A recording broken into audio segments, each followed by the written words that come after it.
انتہائی قابل احترام جناب محترم محمود خان اچکزئی صاحب، چیئرمین تحفظ حقوق آئین پاکستان،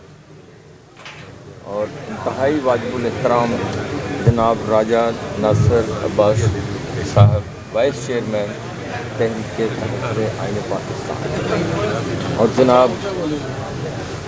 جناب علی ظفر صاحب ہمارے بھائی، ہمارے لیڈر سینٹ میں، اور لطیف کھوسہ صاحب، اشتیاق خان صاحب، اور باقی سارے دوست۔ اگر کسی کا نام، اس لیے میں نام نہیں لے رہا کہ میرے لیے سب لوگ محترم ہیں، سب کا شکریہ آپ یہاں تشریف لائے۔ میرے لیے بڑے اعزاز کی بات ہے، بڑی خوشی کی بات ہے، آج پاکستان کے سب سے بڑے رہنما آج جو یہاں میرے گھر میں تشریف لائے، میں ان کا مشکور ہوں۔ جناب والا، یہ گھر ہمیشہ تحریکوں کا مرکز رہا۔ یہاں جنرل مشرف کے خلاف جتنے یہاں کنونشن ہوئے یہاں ہوتے تھے، پاکستان پیپلز پارٹی کی تمام یہاں کنونشنز رہے، اور میں تو ویسے ہی آپ لوگوں کا بہت زیادہ مداح ہوں۔ بلوچستان کے جو قائدین ہیں اور خیبر پختونخوا کے قائدین ہیں، اور میں سمجھتا ہوں کہ پاکستان کی فیڈریشن ہے، پاکستان کی فیڈریشن پنجابیوں کی وجہ سے نہیں ہے۔ معذرت کے ساتھ لیڈرشپ کی میں بات کروں، پاکستان کی فیڈریشن ہمارے دوسرے صوبوں کی قائدین کی وجہ سے آج مضبوط ہے، کیونکہ جتنے ظلم اور زیادتیاں یہاں بلوچستان میں ہوتی ہیں، ہم نے 68 موومنٹ میں ایوب خان کے خلاف تحریک سے، اس وقت میں کالج کا سیکرٹری تھا، تو ہم نے 68 موومنٹ شروع کی، اس میں ہم جیلوں میں گئے، اور 68 موومنٹ سے لے کے آج تک ہم بھٹو صاحب کو اقتدار میں لائے، مگر جب شہید ذوالفقار علی بھٹو نے ملٹری ایکشن کیا بلوچستان میں، تو میں پنجاب یونیورسٹی الائنس کا چیئرمین تھا، تو ہم نے اس کے خلاف احتجاج کیا اور بلوچوں کے ساتھ ہم نے یکجہتی کی، اور میں بھٹو صاحب کی جیل میں چلا گیا، ہمارا اختلاف وہاں شروع ہو گیا۔ تو اسی طرح سے پھر یہ سلسلہ مگر جب ذوالفقار علی بھٹو جیل میں تھے اور ضیاء الحق کی آمریت آئی، تو ہم پھر بھٹو صاحب کے ساتھ پاکستان کے آئین کے تحفظ کے لیے، جمہوریت کے لیے، رول آف لاء کے لیے، انڈیپینڈنس آف جوڈیشری کے لیے، پھر ہم ضیاء آمریت کے خلاف ہم نے جنگ لڑی، اور میں ضیاء آمریت میں شاہی قلعے میں رہا، کوڑے لگے، اور میں 10 مہینے قلعے میں رہا، میرے خلاف بغاوت کیسز، مرڈر کیسز، دنیا کے ہر مقدمے بنے، مگر میں 5.5 سال جیل میں بیٹھا، مگر ہم نے آمریت کے ساتھ سمجھوتا نہیں کیا۔ اس کے بعد جب یہ انتخابات شروع ہوئے، تو سب سے بڑا امر ضیاء الحق کا اصلی اولاد میاں نواز شریف، وہ یہاں وزیر اعلیٰ تھا، تو جناب جب شہید محترمہ بینظیر بھٹو نے سینٹرل ایگزیکٹو کمیٹی میں یہ مسئلہ اٹھایا کہ نواز شریف چیف منسٹر ہے، اس کے خلاف کون لڑے گا، جب ساری قیادت خاموش ہوئی، تو میں نے کہا بی بی نواز شریف جہاں بھی لڑے گا میں اس کے خلاف الیکشن لڑوں گا۔ پھر 88 میں میں نے اس کے خلاف کنٹیسٹ کیا، اور ہم نے اس طریقے سے اس کو آگے بڑھایا، ایک بڑی خاموشی میں، ایک بڑے سکتے میں، ایک بڑے سکوت میں آپ نے جو تحفظ آئین پاکستان کی بنیاد رکھی ہے، یہ بنیاد آپ نے جمہوریت کی بنیاد رکھی ہے، یہ آپ نے پاکستان کی بنیادوں کو مضبوط کرنے کی کوشش کی ہے۔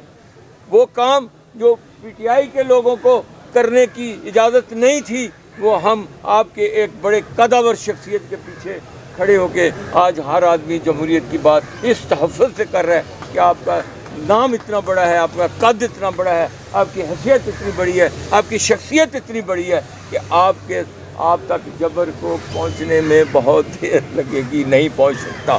پر آپ یہاں تشریف لائیں، اور مجھے یقین ہے، مجھے مکمل یقین ہے، آپ کی ماضی کی جد و جہد، آپ کے آبا اجداد کی جد و جہد، آپ کی ایک لمبی تاریخ ہے، اس میں میں نہیں جاتا، مگر یہ ہے کہ ہم ہمیشہ یہ آج ہم نے خصوصی طور پر تحفظ حقوق آئین پاکستان کے جو راہبر رہنما ہیں جنہوں نے بنیاد رکھی ہے، آج ان کو خراج عقیدت خراج تحسین پیش کرنے کے لیے میں نے آج ان کو گزارش کی ہے، ریکویسٹ کی ہے. میں ان کو مشکور ہوں کہ انہوں نے ہمیں عزت بخشی، وہ یہاں تشریف لائے، اور میں یقین دلاتا ہوں کہ انشاءاللہ تعالی پنجاب کے عوام، پنجاب کے لوگ آپ کے منتظر تھے، منتظر ہیں، تمام لوگ آپ کا. یہ ایک موومنٹس میں ایک آئس بریک کرنے کی ضرورت ہے. ہم نے 68 موومنٹ دیکھی، ابھی ہم بات کریں کہ ایک پن ڈراپ سائلنس کو بول ہی نہیں رہا تھا. یہاں پہ یکدم ایک لڑکے کا قتل ہوا وہاں پولی ٹیکنک میں، نسیم نام تھا اس کا، مجھے آج تک یاد ہے. قتل ہوا، لوگوں نے جلوس نکالا، بھٹو صاحب وہ جلوس میں شریک ہو گئے، اور وہ ایوب خان جس کا توتی بول رہا تھا تو سوچ بھی نہیں سکتا تھا، وہاں سے تحریک شروع ہو. تو اب پاکستان کے حالات، پاکستان میں غربت، پاکستان میں بے روزگاری، پاکستان میں جبر، پاکستان میں ظلم کی انتہا ہے، اپنی پیک پہ، اپنی آخر پہ پہنچ چکا ہے کہ آدھی سے زیادہ آبادی بلو پاورٹی چلی گئی. اور میں آپ سے اور ایک گزارش کروں گا کہ پاکستان کے اندر جو غریب آدمی سے تعلیم کا حق چھینا جا رہا ہے، ہمیں اپنی تحریک کے اندر عوام کے مسائل کو لے کے چلنا ہوگا. جب تک ہم لوگوں کے ایشوز کو لے کے نہیں چلیں گے کوئی تحریک نہیں چل سکتی. مجھے یقین ہے، اس بات کا پتہ ہے مجھے. ہم نے 68 موومنٹ میں دیکھا کہ میں نے خود ایئر مارشل اصغر خان کے جلسے کروائے، بھٹو صاحب کے جلسے کرائے ہم نے 68 میں. All of a sudden Zulfiqar Ali Bhutto ایک نیا سوشو اکنامک پروگرام لے کے نکلا، لوگ اس کے پیچھے چل پڑے. تو we have to give a socio economic programme for the poor people of this country. If you want a movement, اس کے بغیر آپ کی تحریک نہیں چل سکتی جب تک آپ لوگوں کے پیٹ کی بات نہیں کریں گے، اس کے تحفظ کی بات نہیں کریں گے، ان کے علاج کی بات نہیں کریں گے، ان کی